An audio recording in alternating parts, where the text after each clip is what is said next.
championship contenders or champions themselves? So there were so many this year.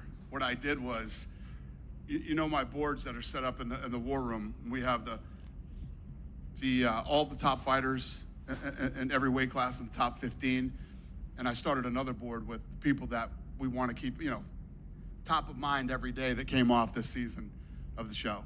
So yeah, I mean, yes, there's tons of guys and girls that we're really excited about.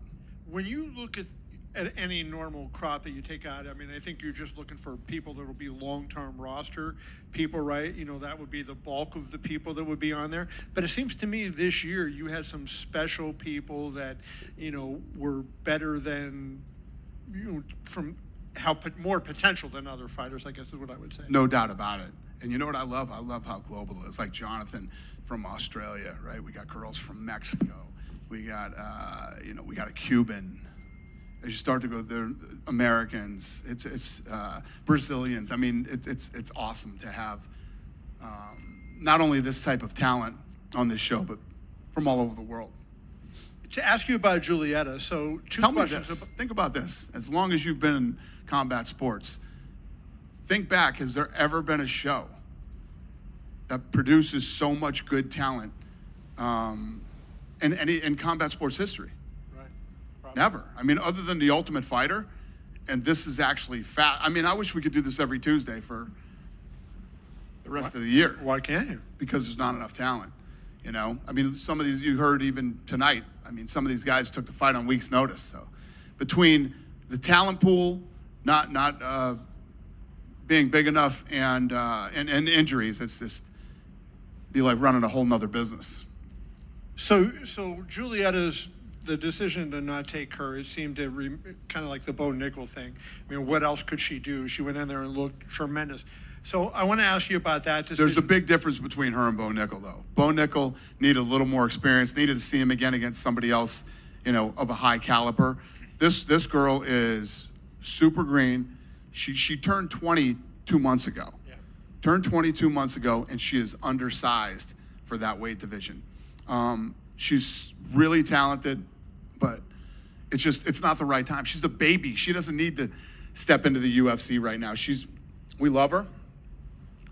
We'll do whatever she needs down at the PI, let her train at the PI, let her get more fights in her weight class until she, you know, starts to fill out. Tonight you saw a little girl fight a woman, and the little girl won.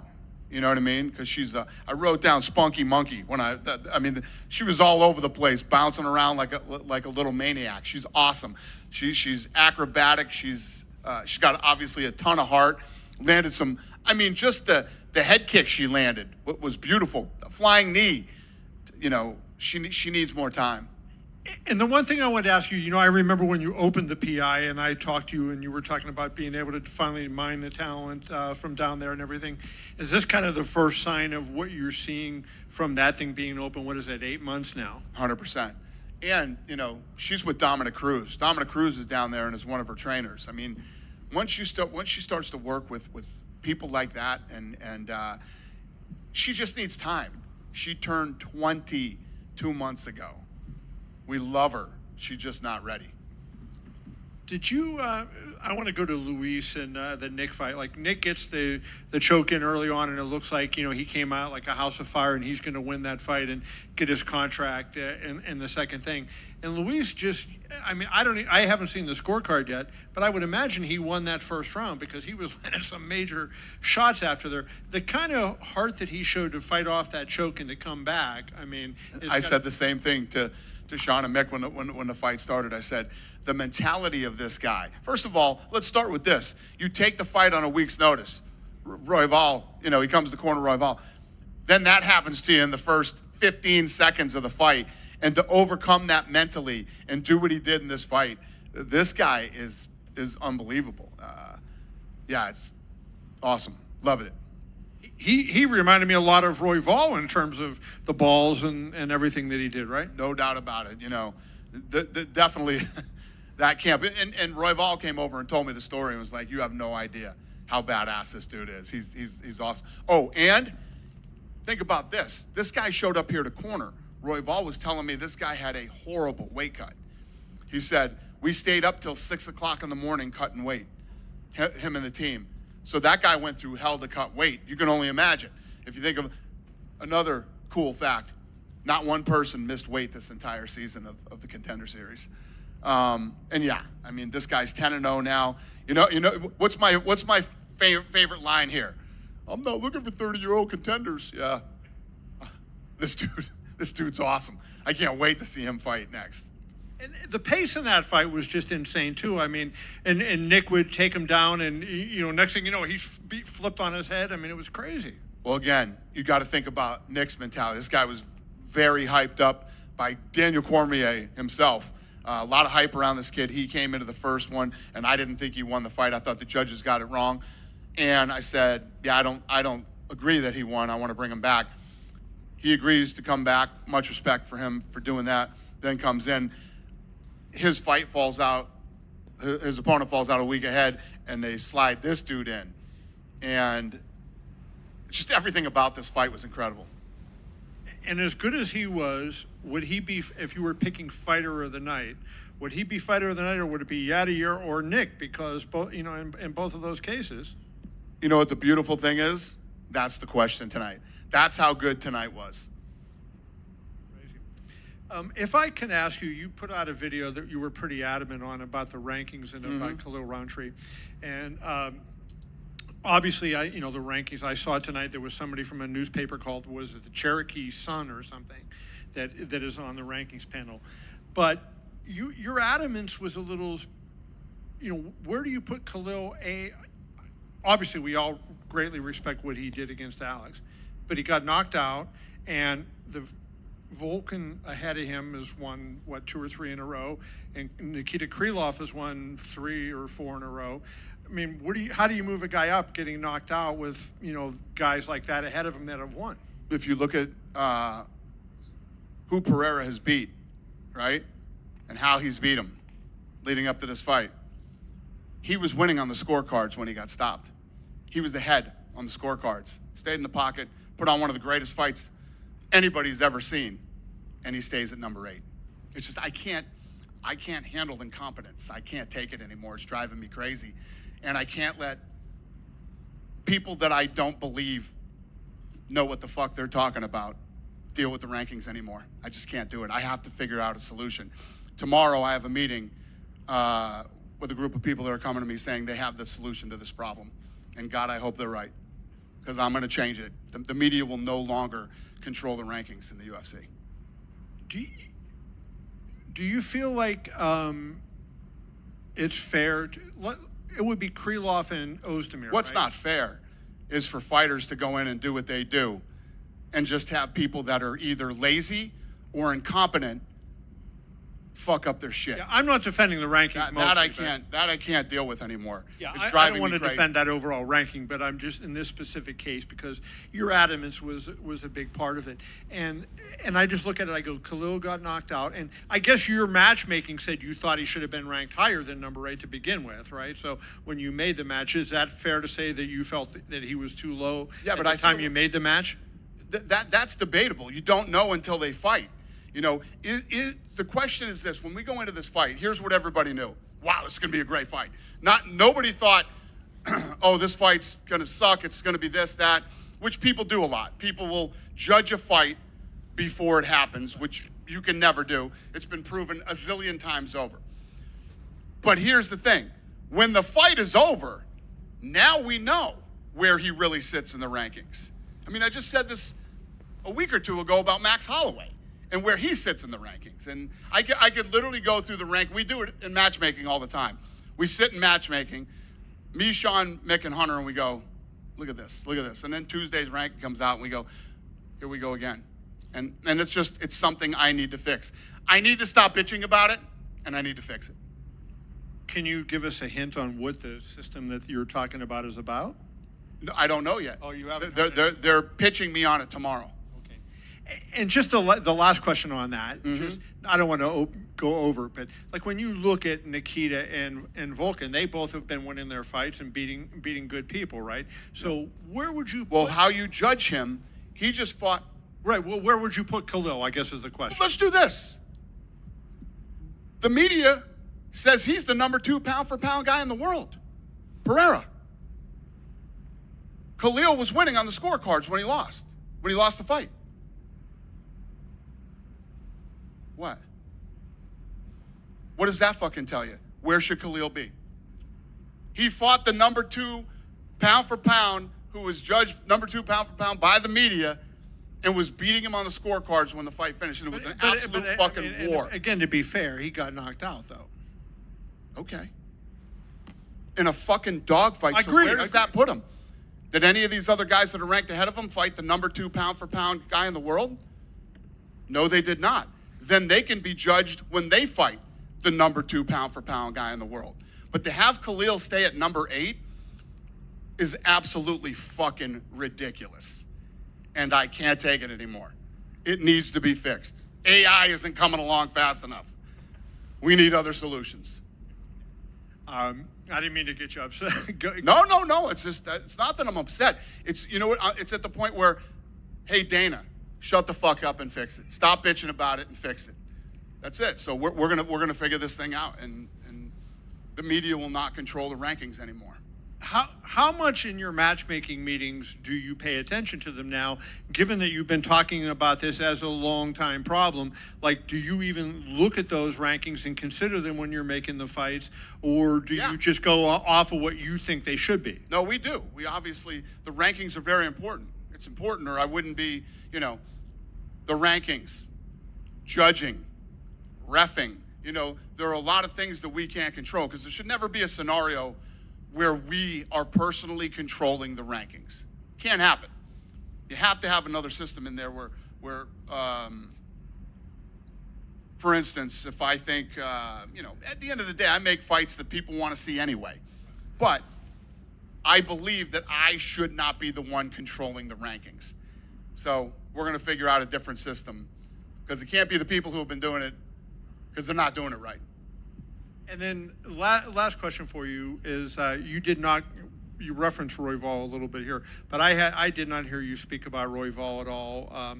His performance against Tyra, I thought that was such a fantastic fight, and I agree. He's looking to get back in the title picture, and certainly he has an argument given what he just did and who he's also beaten. What was your take on his performance, and do you agree with him in terms of his saying that he deserves to be in a title fight soon? Yeah, incredible fight, and obviously he deserves to be in a title fight.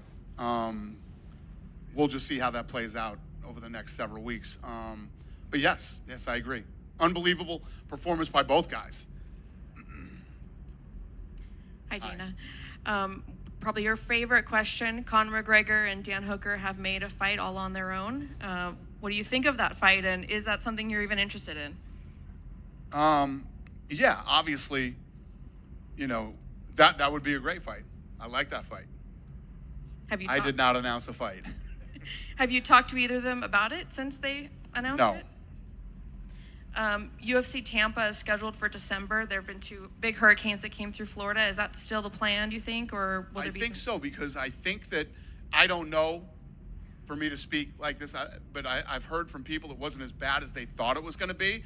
It was still bad, and obviously, but I don't think it was as bad as they thought it was going to be. So we'll see how quickly things get cleaned up there. But yeah, we want to go back to Tampa. Tampa's an incredible market for us. And we have an unbelievable economic impact on cities, and I'm sure Tampa could use it. Right. Last weekend, Themba Garimbo, he won his fight, and he mentioned he would like to be the backup for the Nick Diaz-Vicente Luque fight. Who wanted to be the backup? Themba. Who? Themba. Okay. Yeah. He'd like to be the backup. I guess he predicted that fight wouldn't happen last time, so he wants to be the backup this time. Is that something you'd consider? I don't know. I mean, it's not like we do backups for fights like that. We do backups for title fights. But yeah, I mean, obviously, if something happened, I guess we got a guy. Ariana Grande did a UFC skit on SNL this weekend or last weekend. I'm curious, did they reach out to you guys about it ahead of time? No. Or did you? No, what did you think of it? My phone started blowing up after it aired, and I thought it was brilliant. I thought she killed it. Yeah. And just an update from last week. I'm not sure if you saw Oscar's fight, but he knocked his opponent down 4 times. So yes, I did see it. I actually, after I talked to you guys that day, I moved my schedule around that morning so that I could watch it, and then they moved the fight, so it screwed my whole thing up. I won't tell you how I watched it, but I watched it. Yeah, he's a good kid. I'm happy for him. I mean, it was pure dominance. I mean, he dominated that guy. Is It was it ugly. is it exciting to see that people like media, like, no, I don't think any of us are going to do bare knuckle, but to see that the influence of just coming here and covering a fight can inspire somebody to go out and do something like that? Yeah, it's a little crazy, to be honest with you. But yeah, good for him, man. You cannot deny his performance. He went out and absolutely destroyed that guy. Thank you. Who does that guy work for? Who? The guy he Oscar? fought. He does. He works for DAZN. He does play-by-play. commentary and works for a lot of people. Got it. Dana. The Cuban kid beat the brakes off the Brazilian, and you gave him high praise. One, I think you said that you can't wait and fight. Wait to watch him fight. I agree with you. How high do you think his ceiling is? And also the Brazilian kid that he fought showed toughness. Is he someone that you're going to bring back? First of all, this guy Antonio, I don't know what that guy's face is made out of. He didn't even cut with all the elbows till the last round when he was mounted. The guy's never been knocked out, 22 fights, and something about Del Valle, I liked him the minute the fight started because, it was up against the fence, and, when you think about the Contender series and somebody's pushing somebody against the fence, Mick and I were talking about, I was like, oh, I don't even give a shit. I actually like, this kid's got 22 fights and this kid's got 7. This is going to be interesting. And then in that second round, I mean, he threw the kitchen sink at him. I mean, he tried to finish him in that round. Then it gets interesting. How much left does he have in his gas tank after this? So it was a fun fight. I love the way that both guys fought that fight. 135 significant strikes, 168 total. I mean, incredible. To 42. 135 significant strikes to 42 in that fight. Badass fight. I'm excited to see Del Valle fight again. Were you happy that Herb Dean let the fight go in that second round, or if he would have stopped it, do you think it was acceptable just to stop that fight? Yeah, I think it could have been stopped, but obviously anybody who thought that was wrong, because Antonio in the third round opened that third round like he was. So Sean Shelby told me that that's what this kid does. So apparently he has obviously an incredible chin, and he starts taking punishment, then he comes back and wins the fight. He's never been knocked out. And Sean said, don't be surprised if he comes back in the third, because this is like what this guy does. So it was awesome. The first fighter from this season competed last weekend, Cody Haddon, the Australian kid. I was just wondering if you watched his fight. Say that again? Oh, the kid. Yeah, no, I didn't see it. He performed very well. Yeah, love it. Cowboy Cerrone said he's coming out of retirement. I hate it. He wants 2 more fights. I hate it. Is that still? Love him, hate that. He retired. It's just what for what? What's left to prove? If you want to make money, let's figure something else out. And yeah, I hate it. And I wanted to ask about when guys retire, they retire for a reason. They don't just retire because they retire because they know it's over. It is. So I think that not just this sport, but any professional sport is hard to walk away from. Not just the money. That's obviously a very hard part of it, but the feeling of walking out of that tunnel, the feeling of getting in the cage, and the place is packed and everybody. I mean, look at every time we're at a show. When you show Cowboy Cerrone on the screen, the place goes nuts. I mean, he's beloved. He's beloved because the guy goes to war, and he's been in wars for years, and it's time to not go to war anymore, man. It's just there's nothing left to prove for him. It's safe to say he won't be fighting in the UFC. I'd rather work something else out with him, figure out another way. If it's about money, then he can do something else, because he ain't gonna fight for the rest of his life, and he's always gonna need to make money. So let's figure that out now instead of 3 years from now. I wanted to ask you about UFC 310. You announced that last week, Bilal Muhammad versus Shavkat. The co-main event, Kai Kura is getting a title shot in his UFC debut. It's kind of a rare thing for a UFC fighter making the UFC debut to get a title shot. What went into the process of giving him the title shot? Was Who are we it talking about? The Japanese kid? Yeah. He's a bad boy. You know, this isn't a guy that needs to come in and be tested or figure out what he's one of the best in the world. We're going to find out that night if he's the best in the world. So it was, you're looking forward to what he's going. But did timing also play a factor? Timing always plays into it. Timing is always a factor. But I think it wouldn't have mattered when he came in. He was going to get a title shot, and no matter who the champion was. Gotcha. And then mentioned Nick Diaz versus Vicente Luque. How confident do you believe Nick Diaz is going to show up in December? You never know. I'm not confident that anybody's going to show up any weekend. So anything can happen. It's not just Nick Diaz. You know, Nick Diaz is one of those guys. It's funny. I sent the video to Lorenzo the other day on my Instagram. Gomi versus Nick Diaz popped up in Pride. You know, Nick Diaz isn't not going to show up because he's, you know, concerned about fighting anybody. Anything is possible, especially when you get older, especially when you haven't competed in a while. Anything is possible, but we'll see. Thank you. Yep. Dane over here. Yep. To your left. Right.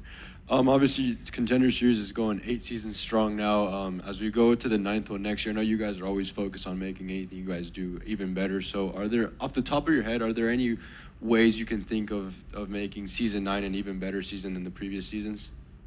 No, I mean, like I said, I would do this every Tuesday for the rest of my life if we could.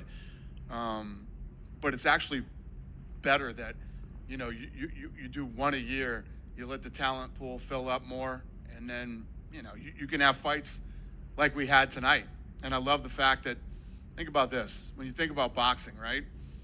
Like some of these kids, like tonight, you know, now well, the perfect fight was Luis and Nick. 9-0 versus 7-0, both undefeated guys. You would never see guys fight at this point in their career in boxing. Here you do. That's why when, you know, just coming into the Contender to get into the UFC, then you have to work your way through the gauntlet of whatever weight division you're in. So there's never a question when you get to when you get to a title fight whether a guy deserves it or not. You've already fought all these, you know, some of the baddest dudes in the world to get there, which never happens in boxing. So how do we make it better? I mean, what the trend is that the talent pool just keeps getting better and better. For sure. And I know the PI in Mexico was mentioned earlier. Obviously, Julieta, she does work out there in the PI in Mexico. And they have a UFC academy out there. I'm sure you've heard of it and seen the talent out there. But it's only been a couple of months. And Kevin Vallejos, who was part of that, got signed this season. And obviously, Julieta put up a great performance today. So how long do you think it will take for the UFC academy and the people out there from the PI out there to really kind of take over and just start sprouting the talent all over here? How long do I think it'll take for talent to start coming out just of like Mexico? an even bigger way than it is right now?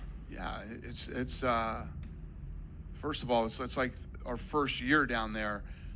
Wait till we've been there a good solid 3-4 years, and you got guys like Dominic Cruz and other great trainers down there training and working with these people, the type of sparring that they'll get down there. Over the next 3-4 years, you're going to see unbelievable talent coming out of Mexico. Sure. And obviously this weekend, Francis Ngannou is making his MMA debut with PFL. I just want to get your thoughts on that. And What do I care? for sure. Thank you. Yep. Glad I can answer your question. Did you had any feedback from Dominic or Eric Del Fierro, who was here, that they're in Mexico, like day to day with the kids? Like any feedback from them? Like what do they think of the first like generation they have there?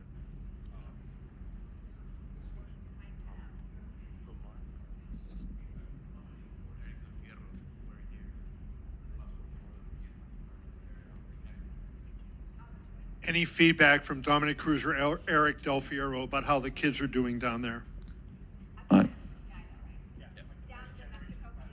At the PI. Yeah, I would ask them that. And obviously I hear good things, yeah. I was just talking to Dominic tonight, but that's a question for them. And when you see a girl like Julieta, who's so talented, but she's she's small for the weight class. She's small for the weight class, and she's really young, and she's really green. That's why I didn't bring her in tonight. We can keep her down the PI.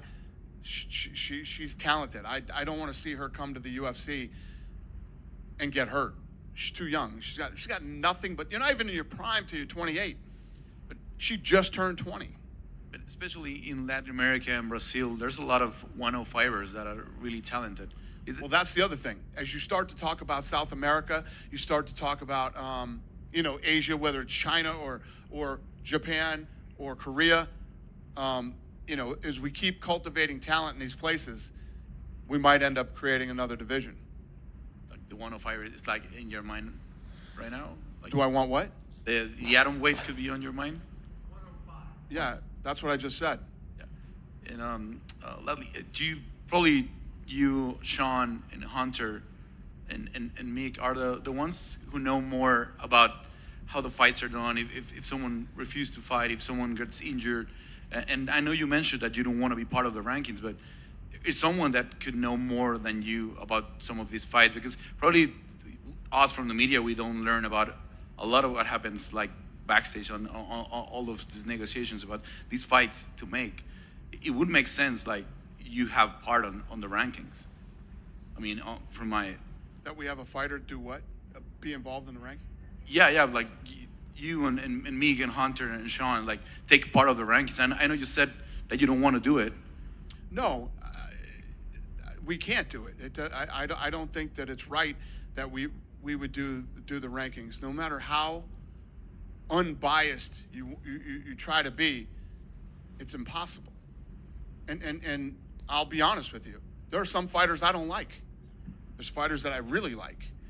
And there's things that are good for the business. There's things that you might think, I don't want in our hands at all. Not mine, not Sean's, not Mick's, not Hunter's, nobody's. There has to be a third party that or AI or something that does the rankings. It's impossible not to be biased. And I believe that there's bias with the media too. It's impossible not to be biased. So, no, I don't agree with that. It doesn't matter if somebody's hurt or whatever it is. The fact that the last straw, the straw that broke the camel's back is this guy puts on this fucking performance and he's ranked number 8 still. It's just the fucking dumbest shit that I have ever seen in my, other than Max Holloway and 10 other fucking things I could throw at you. It's just dumb. It's either dumb or lazy, or both. There's nothing worse than dumb and lazy. And finally, what do you think about Ilia Topuria wearing the BMF belt this week? And one question that most fans has, like Max being the BMF champ, why is that not in the table for this fight? What's the question?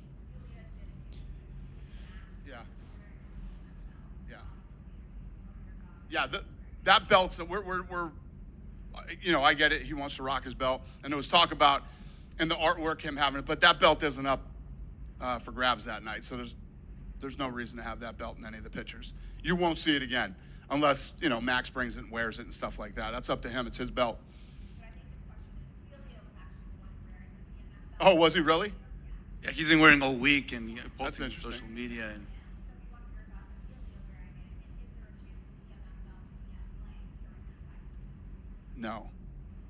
No, it's not. It's not up for grabs, and sounds like a little mental warfare to me. I don't know. I haven't seen it, but yeah. thank you. Thank you. Hey, Dana. You've talked about Julieta at length tonight. We knew she was young and undersized coming into tonight, and maybe you can answer this question. Maybe hindsight's 2020.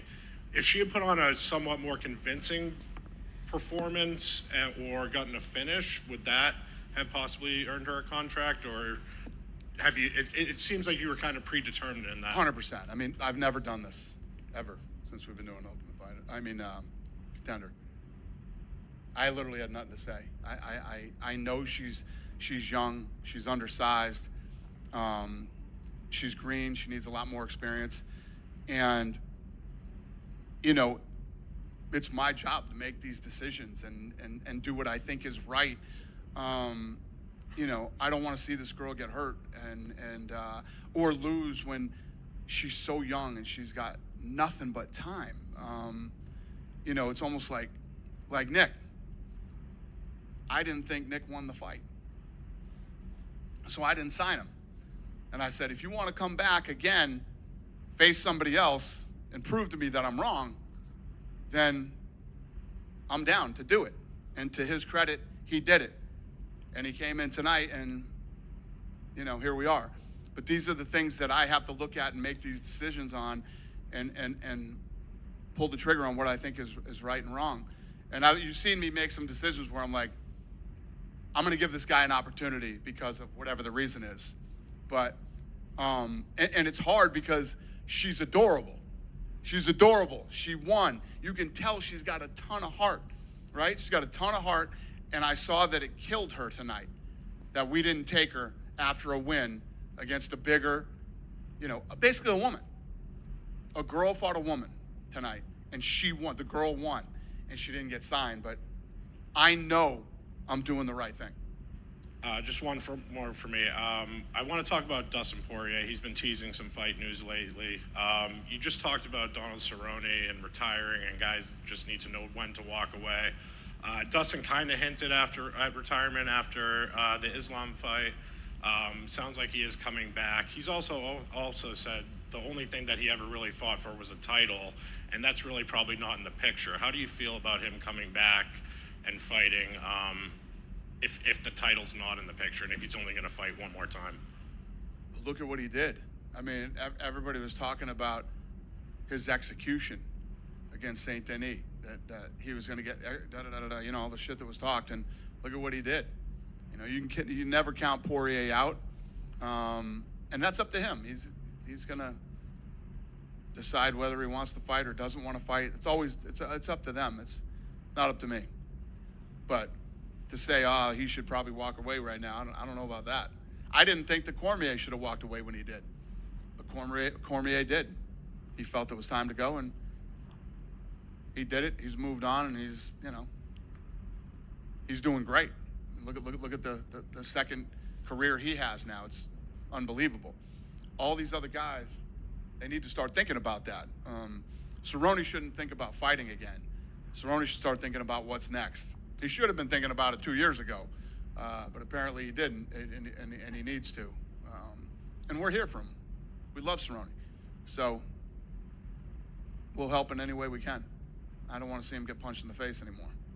Thank you. Dana, just to throw one follow-up question at you, why would you put Julieta on the card if you went into it? I didn't. So, well, how does she get on the card if she doesn't have The matchmakers did it.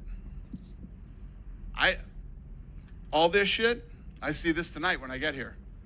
These guys put together fights with the best fighters available in the world. I know nothing about any of them. I don't know I don't want to know who they are, what the thing is. When I walk out and I sit down at the table, Muhammad versus Jonathan, and I start reading about them, and I look, and then the fight starts, and then I determine what we're going to do with these people. You know, but if you're the matchmakers, this girl's 7-0. She's undefeated. And that's a lot of fights for a 20-year-old. You know what I mean? So we've taken people with less fights. But I got here tonight. I saw her. I felt like she was undersized. I felt like she's too young. And I make that decision on Tuesday nights. Cool? Good night, everybody.